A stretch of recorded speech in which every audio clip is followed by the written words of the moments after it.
The sound of glass shattering echoed across the marble floor. Adrian Vale froze in the doorway of his private office, his breath turning sharp and shallow as his eyes locked onto the scene in front of him. The crystal water glass had slipped from his hand the moment he saw her. Elena Ramirez was asleep, in his chair, his custom-made, hand-stitched Italian leather chair that no one was ever allowed to touch.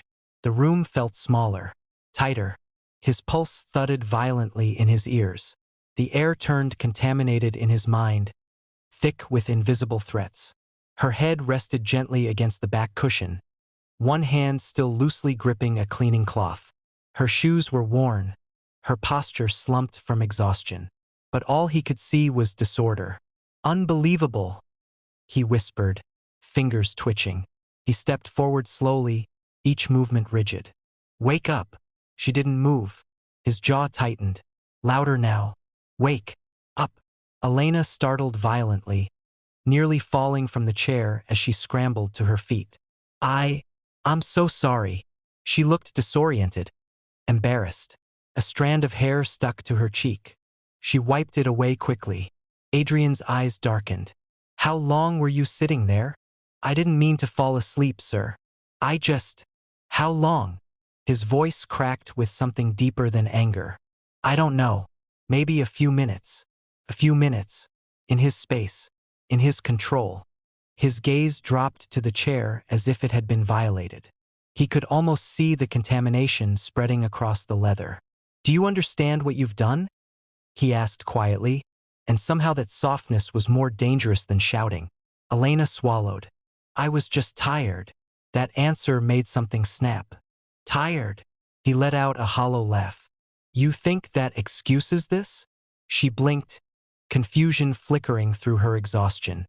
"I've been on shift since 6 this morning. My other job ended at 9. I just needed to sit down for a second." "This chair," Adrian said sharply, "is not a public bench." Her cheeks flushed. "I wasn't trying to disrespect you." "Security," he barked into the intercom. Her eyes widened. "Sir, please." Within seconds, 2 guards appeared at the door. A few office staff lingered outside, pretending not to stare. Adrian didn't look at her when he spoke next. "She's terminated. Effective immediately." The word landed heavier than the broken glass. "Terminated." Elena's voice cracked. "Sir, I can't lose this job. You should have thought of that before contaminating my workspace." She stared at him as if trying to understand whether he was serious. "I'll sanitize everything," she said quickly. "I'll pay for professional cleaning if I have to." "It's not about cleaning," he snapped. It was about control. But he would never admit that. The guards hesitated. "Mr. Vale, should we escort?" "Yes." Elena lifted her chin slightly. She didn't cry, didn't beg. "I'm sorry," she said quietly, meeting his eyes for the first time. "I really was just tired." Something about the way she said it lingered in the air after she was gone. The office fell silent. Adrian stared at the chair like it was an enemy. "Replace it," he ordered his assistant, who stood pale by the door. "Burn it if necessary." "Yes, sir." He walked to the window, staring down at the city he owned pieces of. Multi-billion-dollar towers, flawless quarterly reports, a life engineered to perfection. And yet his hands were shaking. He rubbed them together aggressively, then reached for sanitizer from his desk drawer. He pumped once, twice, 3 times. Still not enough. Across town, Elena sat on a bus bench gripping her phone so tightly her knuckles turned white. She stared at her bank balance again. Rent due in 5 days. Her son Mateo's inhaler almost empty. Her chest tightened, not from panic, but from pressure. She couldn't afford this. When she walked into their small apartment, Mateo looked up from the couch. "Mama, you're home early." She forced a smile. "Yeah, baby. Did you eat?" She nodded automatically. He studied her face longer than most children would. "Did something happen?" Elena sat beside him. "Just a long day." He leaned against her shoulder. "You're always tired." The words were innocent. They still hurt. Back in his penthouse, Adrian stood under scalding water in the shower long past midnight. He replayed the scene again and again. Her shoes on the footrest, her hand gripping the armrest, the word tired echoing louder than it should have. He stepped out, wrapped a towel around himself, and walked into his bedroom where everything was aligned at perfect right angles. He adjusted the bedside lamp 3 times until it matched the shadow line of the headboard. Still, something felt off. The next morning, the board meeting began at precisely 8 a.m. "Quarterly profits are up 12%, his CFO said. Adrian nodded but barely heard him. "Are you feeling all right?" the CFO asked cautiously. "Perfectly." But his mind wasn't on profits. Kept drifting back to the look on her face when security walked in. After the meeting, his assistant approached him carefully. "Sir, about the chair. Has it been removed?" "Yes, the replacement arrives tomorrow." "And the cleaning?" "Professional team finished at dawn." "Good." She hesitated. There was something else. His eyes narrowed. "What?" "She left something at reception." "I don't want it." "It's a letter." That made him pause. "Throw it away." She swallowed. "I haven't read it, sir." But it looked personal. He turned away. Everything is personal to people who don't understand boundaries. His assistant nodded and left. But an hour later, he found himself walking toward reception. The envelope sat there untouched. Plain. No drama. No accusation written across it. Just his name in careful handwriting. He stared at it for a long moment before picking it up. He didn't open it immediately. Instead, he carried it back to his office and placed it on his desk, perfectly aligned with the edge. Then misaligned it. Then aligned it again. His phone buzzed with investor messages. He ignored them. For reasons he couldn't explain, the envelope felt heavier than it should have. If you've ever reacted too fast and wondered later if you were wrong, you already know the feeling creeping up his spine right now. And if you're still watching, pay attention, because what's inside that letter will change everything. Adrian finally broke the seal, and the first sentence made his breath stop. Batch 2 of 4. "Thank you." Adrian's eyes narrowed. He read it again. "Thank you." Not an accusation. Not a plea. Not anger. He continued. "Thank you for firing me." His jaw tightened. Was this sarcasm? You probably won't understand this, but losing that job forced me to face something I've been avoiding for years. He shifted in his seat, uneasy. "I've been surviving for so long that I forgot I once had dreams. I wanted to study psychology. I wanted to understand why people hurt the way they do." His fingers stilled on the page. "When you looked at me yesterday, you weren't angry at me. You were afraid." His heart skipped. "Afraid?" He almost scoffed. "You were afraid that something in your perfect world had been touched. I'm sorry I sat in your chair, but I'm not sorry that I saw something in your eyes. You don't hate disorder. You're scared of it." His breathing slowed without permission. "I was just tired, Mr. Vale. And I think maybe you are too." He dropped the letter on the desk like it had burned him. "Afraid? Tired?" He stood abruptly, pacing once across the office. "I am not afraid," he muttered. He glanced at the chair. The new one had arrived early that morning. Identical. Same measurements. Same leather. Same stitching. He hadn't sat in it yet. Instead, he'd been using a temporary conference chair. His phone rang. It was his assistant. "Yes, sir. The board moved up tomorrow's call with investors." "Fine. And there's something else." "What now?" "The cleaning contractor informed us that Elena Ramirez declined severance paperwork. She didn't fill it out." "Why?" "She said she didn't want charity. That irritated him more than it should have." "Process it anyway." "She also asked me to tell you something." His jaw tightened. "What?" "She said he deserves peace." Silence stretched. "Don't relay messages from former employees," he said coldly and hung up. But the words lingered. He deserves peace. That night, Adrian tried to sleep. He couldn't. He rearranged the books on his nightstand. Then the books on the shelf. Then he refolded the spare blanket in the closet. Still restless, he walked into his home office and sat in the dark. Her sentence echoed again. You don't hate disorder. You're scared of it. A flash of memory hit him unexpectedly. A broken plate. Shouting. His mother's voice, frantic and unstable. Clean it up, Adrian. Clean it up before he sees. He was 8 years old again, on his knees, scrubbing the floor while his father's boots stomped closer down the hallway. The only way to survive had been control. Perfect grades, perfect room, perfect silence. No chaos meant no explosions. He stood abruptly, shaking off the memory. "This is ridiculous," he muttered. Across town, Elena sat at a small desk in a community college classroom. Her eyes were tired, but alert. The professor wrote a phrase on the board, trauma responses. Sometimes, the professor said, control becomes a shield. People who grow up in unpredictable environments often develop rituals to feel safe. Elena's mind drifted to Adrian's face. The tight jaw, the trembling fingers, the look in his eyes that wasn't anger, but panic. She wrote one word in her notebook, hypercontrol. Yes, sir. That afternoon, he found himself driving somewhere he hadn't intended to go. He didn't consciously decide. His hands just turned the wheel. He parked across from the community college. He sat in the car for 10 full minutes before stepping out. This was irrational. He didn't do irrational. Inside the building, he scanned the hallway quietly. Then he saw her. Elena stood by a vending machine, counting coins in her palm.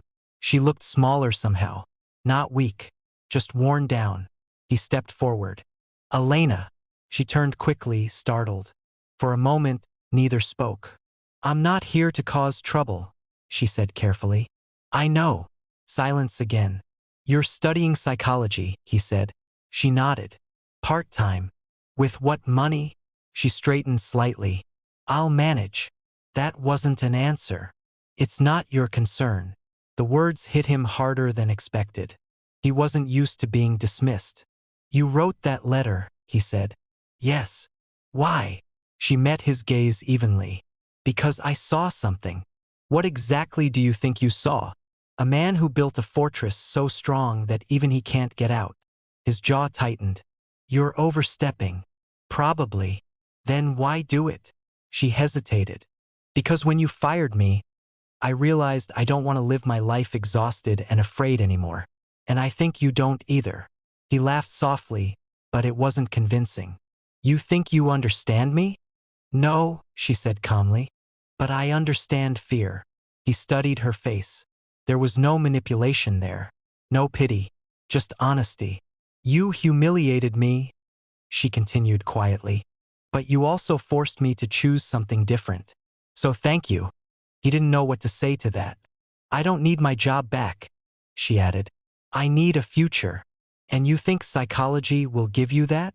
I think understanding pain might. Her phone buzzed again. She glanced at it. I have to go, she said. Wait. She paused. How are you paying for your son's medication? Her expression changed instantly. That's not your responsibility. It is if my actions contributed. You didn't force me to sit in your chair. No, he said slowly. But I forced you out of stability. She looked torn. I don't want your charity. I'm not offering charity. Then what are you offering? He didn't have a prepared answer. And that unsettled him more than anything. If you're still watching, you can feel it, can't you?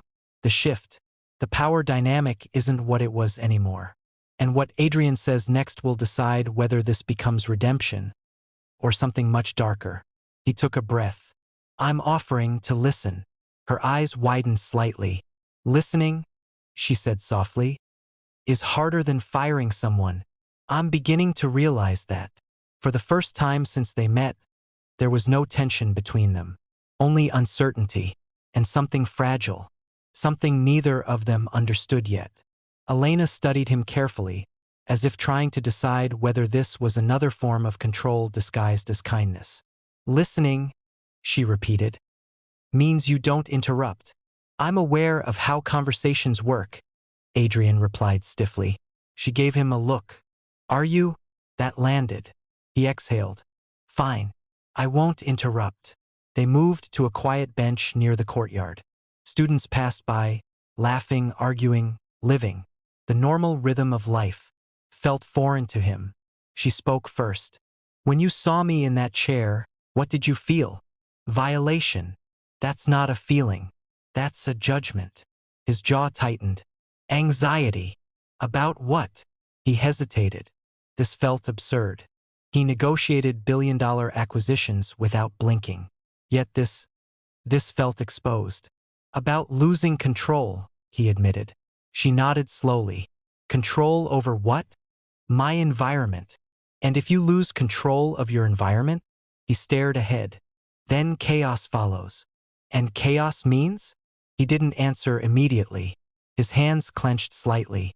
Someone gets hurt, he said quietly. That surprised even him. Elena noticed. Who got hurt when you were younger? His head turned sharply. You don't get to ask that. You said you were offering to listen, she said gently. Listening goes both ways. Silence stretched. He stood up abruptly. This was a mistake. Running away is also a response, she said calmly. He stopped mid-step. Her voice didn't accuse, simply observed. You don't know anything about me, he said. I know enough, she replied. I know that people who grow up safe don't panic over chairs. That struck deeper than he expected. His breathing shifted again, that subtle quickening he hated. I don't panic, he said. You shattered a glass. He looked at her sharply. You saw that. I heard it. He looked down at his hands. They were trembling. He shoved them into his pockets. Why do you care? He demanded suddenly. Why are you investing this much energy into analyzing me? She smiled faintly. I'm practicing. Practicing. For my future career. Despite himself, a small exhale of amusement left him. You're using me as homework. Unpaid internship, she corrected. For the first time, the tension eased into something almost human. He sat back down.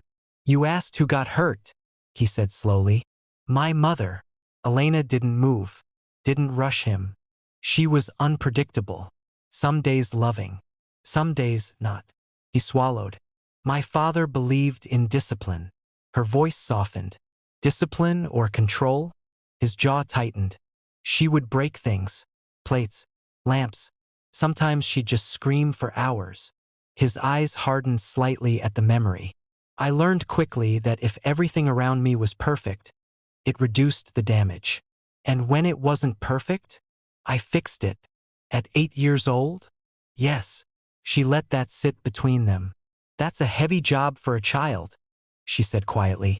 He stared ahead, but his vision wasn't on the courtyard anymore.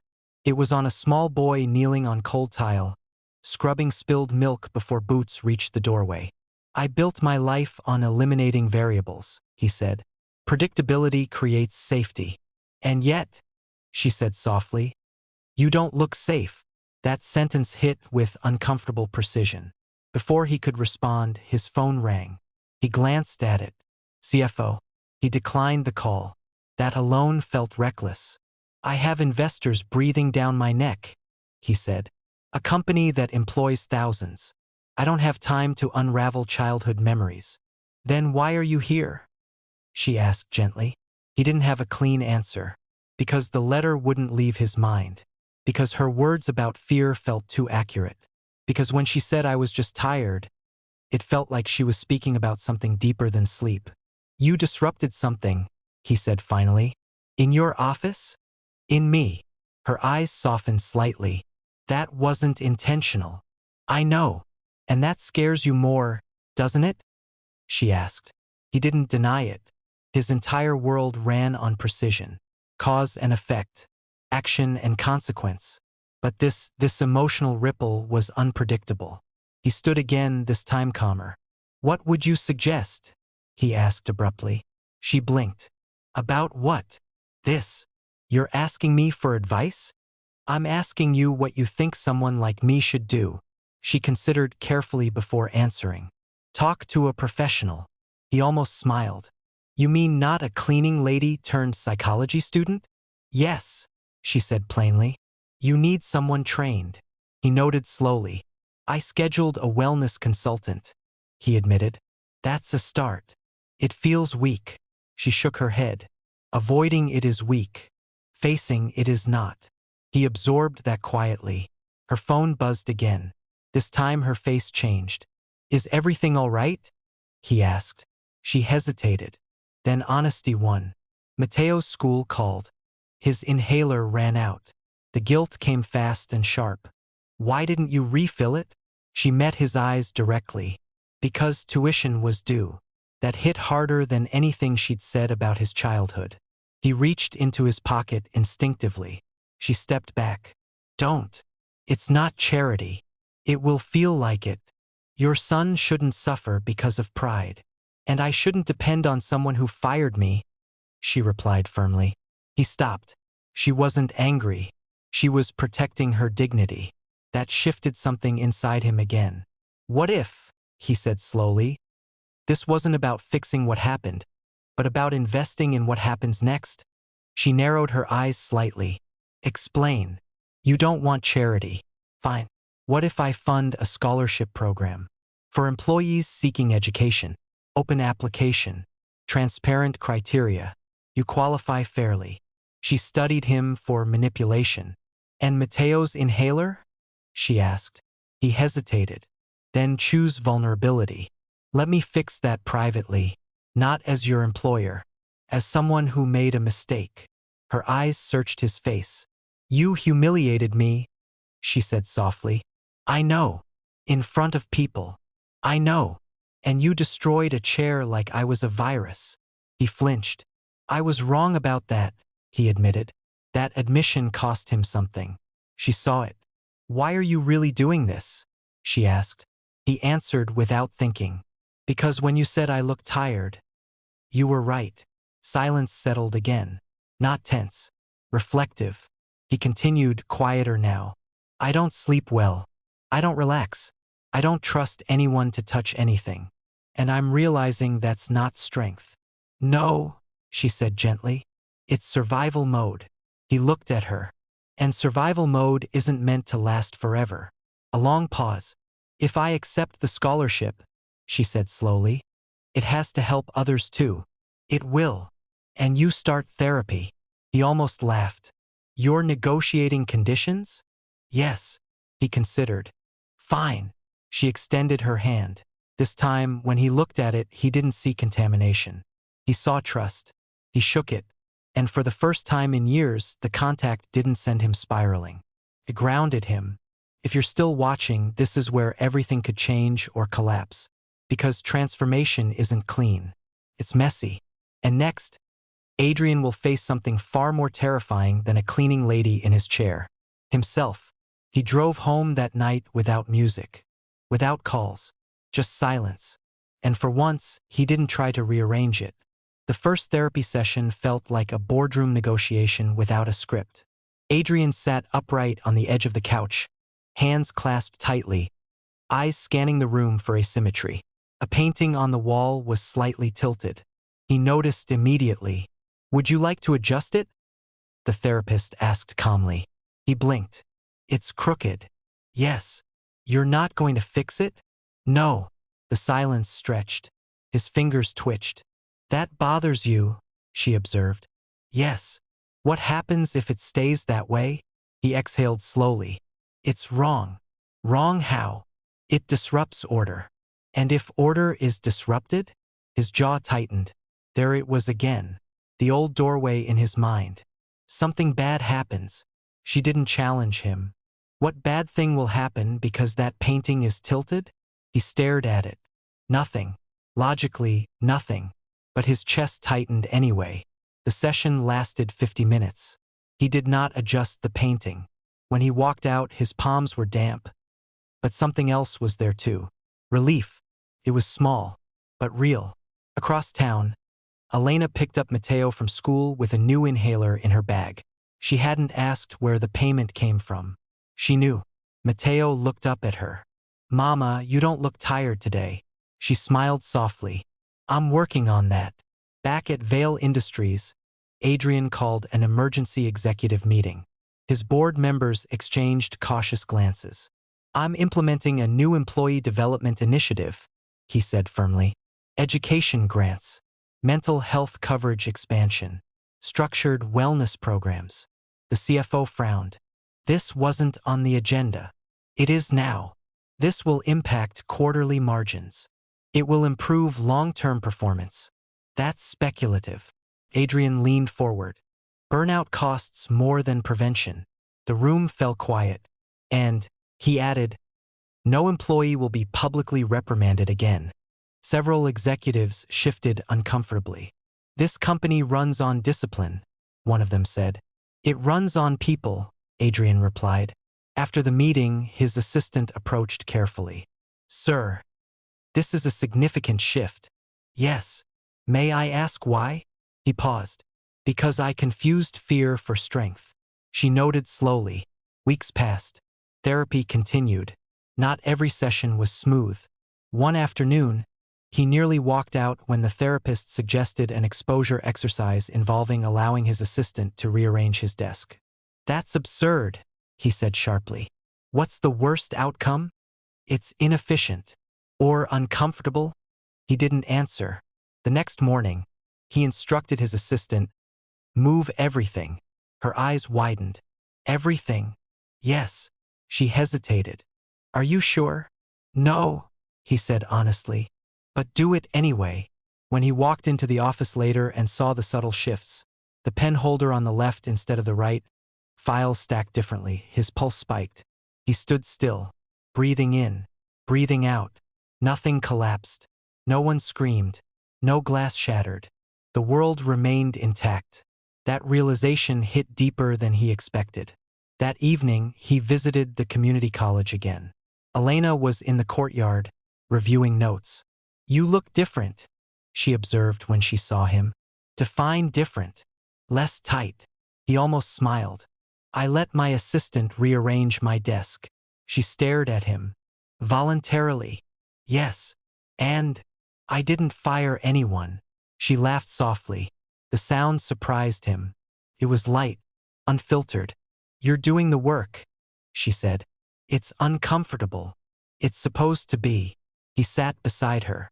Why didn't you tell me your son's inhaler cost that much? He asked. Because I didn't want to owe you. You don't.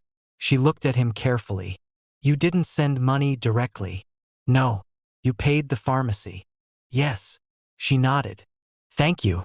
The words were simple, but they weren't heavy with pride this time. They were balanced. How's school? He asked. Hard. Worth it. Good.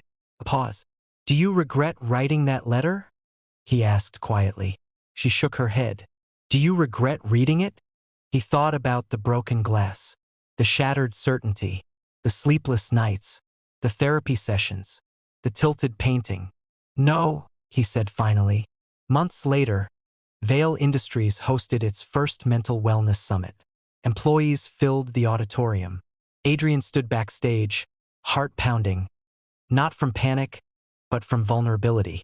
You don't have to do this yourself, his assistant whispered. Yes, he said. I do. He walked onto the stage. Thousands of eyes watched him. He took a breath. For years, he began, I believed perfection was the same as strength. Silence blanketed the room. I was wrong. A ripple moved through the audience. I built systems to eliminate chaos. But in the process, I eliminated humanity. I confused control with safety. He paused. And I hurt people. Some employees exchanged glances. I am committed to building something better. Not just profitable. Not just efficient. But healthy. He stepped back. Applause began slowly, then grew. In the third row, Elena watched quietly. Not as a cleaner. Not as a charity case. But as a scholarship recipient and newly appointed intern in the company's mental health initiative. After the event, Adrian approached her. You didn't tell them everything, she said. They don't need everything. But you told them enough. He nodded. Are you proud of yourself? She asked. He hesitated. I'm learning not to measure pride by control. She smiled. That's progress. A year later, the office chair still sat in his workspace. Not sacred, not feared, just furniture. One afternoon, During a strategy meeting, an intern accidentally spilled coffee near it. The room went silent. Every eye shifted to Adrian. The old version of him would have erupted. Instead, he grabbed a napkin. "It's just a chair," he said calmly. The intern blinked. "Sir, it's replaceable." And for the first time, he truly believed that. That evening, he stood by the window overlooking the city. Elena knocked lightly and stepped inside. "Therapy anniversary?" she asked. "1 year," he confirmed. "How does it feel?" "Like I finally left survival mode." She nodded softly.